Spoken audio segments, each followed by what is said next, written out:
America అధ్యక్షుడు Trump తీరే వేరు. ఆయన చర్యలు ఊహాతీతం. అసలు ఏ దేశాధ్యక్షుడికి రాని ఆలోచనలు ఆయనకి వస్తాయి. ఇప్పటికే చాలా సందర్భాల్లో అది రుజువైంది కూడా. ఇప్పుడు తాజాగా క్రిప్టో కరెన్సీని కూడా వీలైనంత కొనుగోలు చేస్తామంటున్నారు ఆయన.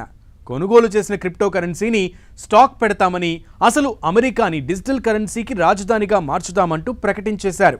కానీ ఇదంతా దేనికోసం?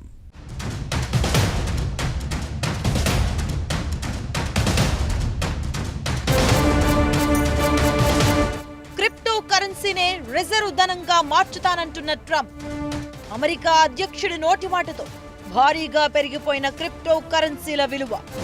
ట్రంప్ చెప్తుంది సాధ్యపడే విషయమేనా అంటూ మొదలైన చర్చ. వచ్చిన దగ్గర నుంచి ట్రంప్ విభిన్న పోకడలు.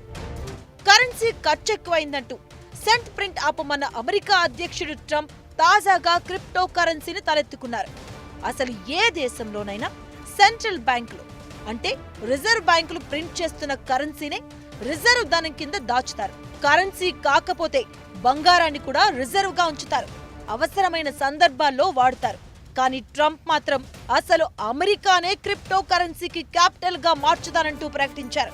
అధ్యక్షుడి హోదాలో ట్రంప్ ఈ మాట చెప్పగానే క్రిప్టో కరెన్సీల్లో కింగ్ గా చెప్పే బిట్ కాయిన్ $91,000 వాల్యూను దాటిపోయింది. అసలు ఇలా చెప్పే ముందు ఓ మాట చెప్పుకోవాలి. ప్రపంచంలో సగం జనాభాకి ఈ క్రిప్టో కరెన్సీ అంటే ఏంటో తెలీదు. అయినా ఆ పేరిట మోసాలు భారీగా జరుగుతున్నాయి. తెలియని ఓ మ్యాథమెటికల్ ఈక్వేషన్ ని సాల్వ్ చేస్తే కనపడుతుందనే బిట్ కాయిన్ దాదాపు $1,00,000 విలువకు చేరడమే ఓ వింతైతే, దానిని ఇన్వెస్ట్మెంట్ టూల్ గా కొందరు వాడుతున్నారు కూడా. ప్రస్తుతానికి డబ్బుకి బదులుగా బిట్ కాయిన్లను, క్రిప్టో కరెన్సీలను వాడుతున్నది లేదు. అయితే కొన్ని కంపెనీలు వీటిని అనుమతిస్తూ ఉండడంతో వాటి కోసం క్రేజ్ ఏర్పడింది. క్రిప్టో కరెన్సీ అంటే డిజిటల్ కరెన్సీ, వర్చువల్ రూపంలో మాత్రమే ఉంటుంది. ఇవి ఏ బ్యాంక్ అకౌంట్లోనూ ఉండవు. ఇలాంటి కరెన్సీని టెస్లా ఓనర్, ప్రస్తుతం అమెరికా ప్రభుత్వంలో కీలకంగా వ్యవహరిస్తున్న ఎలన్ మస్క్ కొన్నేళ్ల క్రితం మరింత పాపులర్ చేశారు. తన టెస్లా కార్లు కొనడానికి బిట్ కాయిన్లను అనుమతిస్తామంటూ ప్రకటించడంతో ఆ బిట్ కాయిన్ వాల్యూ అప్పట్లో బాగా పెరిగింది. ఆ తర్వాత ఆయనే డోజీ కాయిన్ ను ప్రమోట్ చేశారు. ఇప్పుడు తాజాగా అమెరికా అధ్యక్షుడు ట్రంప్ చెప్తున్న స్టాక్ ఫైల్ అంటే క్రిప్టో కరెన్సీకి అమెరికాని రాజధానిగా చేస్తానంటూ ప్రకటించడంతో మళ్లీ వీటిపై ప్రపంచవ్యాప్తంగా చర్చలు ప్రారంభమయ్యాయి.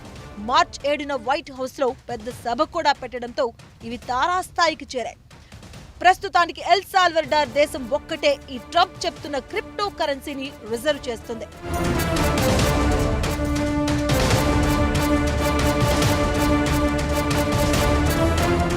మిగిలిన క్రిప్టో కాయిన్లను పక్కన పెడితే బిట్ కాయిన్ విషయంలో మాత్రం కేవలం 2 లక్షలు మాత్రమే సర్క్యులేట్ అవుతున్నట్లు తెలుస్తుంది.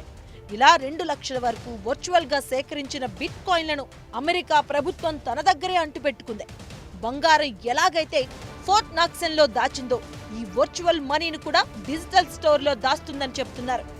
అమెరికా గత 10 ఏళ్లలో 1,95,000 బిట్ కాయిన్లను $366 మిలియన్ విక్రయించిందని ఓ లెక్కుంది.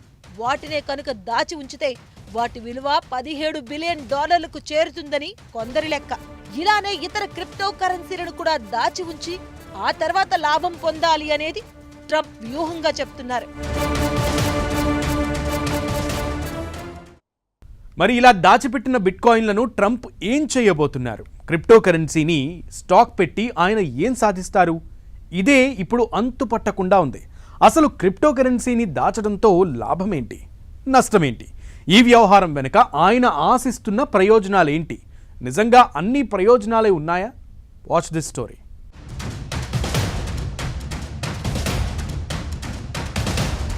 అమెరికా అధ్యక్షుడు ట్రంప్ ప్లాన్ ఏంటి? అసలు ఇలా వర్చువల్ కరెన్సీలను దాచిపెట్టి ఆయనేం సాధించదలిచాడు? ఈ ప్రశ్నలే ఇప్పుడు వస్తున్నాయి. బిట్ కాయిన్ సహా ఇతర క్రిప్టో కరెన్సీలను దాచిపెట్టడం ద్వారా ఆర్థిక స్థిరత్వాన్ని సాధించవచ్చని కొందరు చెప్తున్నారు. బంగారం, విదేశీ మారక ద్రవ్యం కాకుండా క్రిప్టో కరెన్సీ కూడా రిజర్వ్ చేయడంతో తప్పకుండా ఉపయోగం ఉంటుంది అనేది వారు చెప్పే మాట. డిజిటల్ కరెన్సీ విషయంలోనూ అమెరికా అగ్రస్థానంలో నిలవడానికి ఇది తోడ్పడుతుంది అంటున్నారు. స్వయంగా అమెరికా ప్రభుత్వమే క్రిప్టో కరెన్సీలను అంటిపెట్టుకోవడం ప్రారంభిస్తే అది ఆటోమేటిక్ గా ఇతర ఫైనాన్షియల్ సంస్థలకు కూడా పాకుతుంది. తద్వారా ఇంకా క్రిప్టో కరెన్సీ ఇండస్ట్రీ పెరుగుతుంది అనేది ఓ అంచనా. చాలా మంది ఇప్పటికీ బిట్ కాయిన్ సహా ఇతర క్రిప్టో కాయిన్ల వైపు రావాలి అని ఉన్నా ఎవరి ఆధీనంలో లేకుండా ఉండటం, అలానే లావాదేవీలకు వాడకపోవడంతో వాటికి దూరంగా ఉంటున్నారు. అయితే కొంతమంది మాత్రం ట్రంప్ చర్యలను తప్పుపడుతున్నారు. క్రిప్టో కరెన్సీని స్టాక్ పెట్టుకోవడం వికటిస్తుంది అంటున్నారు. ఒకవేళ ఈ వర్చువల్ కరెన్సీ మార్కెట్ పతనమైందంటే మొత్తానికే మోసం వస్తుంది అనేది వారి వాదన. అంతేకాదు, బిట్ కాయిన్ వాల్యూ ఇప్పుడు అత్యధిక స్థాయిలో ఉంది. ఇంత రేటులో కొనుగోలు చేయడం ఖరీదైన వ్యవహారంగా మారుతుంది. ఓవైపు ప్రభుత్వ ఖర్చులు తగ్గించుకోవాలని చెప్తూ ఇలా బిట్ కాయిన్ల కోసం వేల కోట్లు పెట్టడమేంటనేది వారి ప్రశ్న.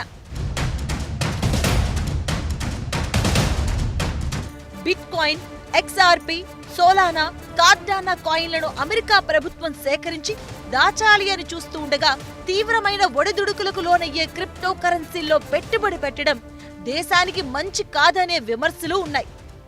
అయితే ట్రంప్ మద్దతుదారుల్లో ఎక్కువ మంది క్రిప్టో కరెన్సీకి అనుకూలంగా ఉండేవారే. దాంతో ట్రంప్ తాను అనుకున్నది తాను చేయొచ్చేమో కానీ భవిష్యత్తులో మాత్రం ఈ నిర్ణయం బంగారం, గోల్డ్ బాండ్లలో పెట్టుబడి తగ్గిస్తుంది అంటున్నారు. అంతేకాదు, ఇతర దేశాలు కూడా ఈ రేసులోకి దిగితే ఇక బంగారం కరెన్సీ ట్రెండింగ్ లా క్రిప్టో మార్కెట్ కూడా ఎవరిష్టం వచ్చినట్లు వారు ఆడిస్తారు అనే ఆందోళన కూడా ప్రారంభమైంది.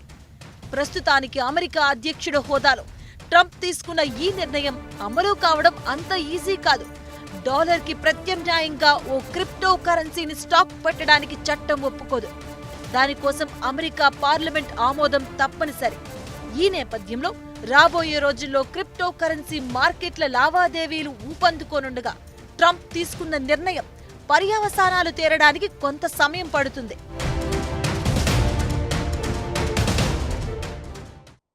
ఇది ఇవాల్టి special focus. Stay tune to 10 TV.